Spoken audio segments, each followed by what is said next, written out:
எத்தனையோ போராட்டங்கள், பிரச்சனைகள் எல்லாருக்கும் இருக்கு. இந்த உலகத்துல பிறந்த எல்லாருக்குமே. படிப்புன்னு எடுத்தா இந்த பள்ளி பருவம்லாம் அன்னைக்கு பார்த்தீங்கன்னா 5 பாடம் தான் இருக்கும். இன்னைக்கு பாடத்துக்கு கணக்கே இல்லை, ஏகப்பட்ட பாடம்.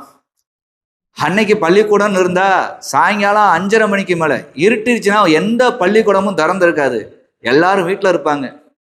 ஒரு 7 மணி போல 7:30 போல இரவுல யாராவது பார்த்தாங்கன்னா ஸ்கூல் யூனிஃபார்ம்ல சுத்தினா என்ன ஸ்கூல் யூனிஃபார்ம்ல இருக்கேன்னு கேட்பாங்க. இன்னைக்கு வேலைக்கு போயிட்டு வந்தவங்க கூட யூனிஃபார்மை கழட்டி வச்சுட்டாங்க. ஸ்கூலுக்கு போயிட்டு வந்ததுல 10 மணிக்கு பேக்கை தூக்கிட்டு ஸ்கூல் யூனிஃபார்ம் தான் இருக்குது. அப்படி ஒரு உலகம், அவ்வளவு தூரம் படிப்பு வாழ்க்கை என்று ஓடிக்கிட்டே இருக்குது. முடிக்கிறதுக்கு அழி இல்லாம இன்னைக்கு இதை விட்டுட்டா நாளைக்கு அது கிடைக்காது அப்படிங்கிற மாதிரி தீவிரமா ஓடிக்கொண்டிருக்கு. அது பள்ளி பருவத்திலேயே ஆரம்பிச்சிருது. இப்படி ஒரு காலத்தை நாங்க எங்களுடைய சிறுபிள்ளை அனுபவத்துல பார்க்கவே இல்லை. அது நல்ல ஒரு காலம்.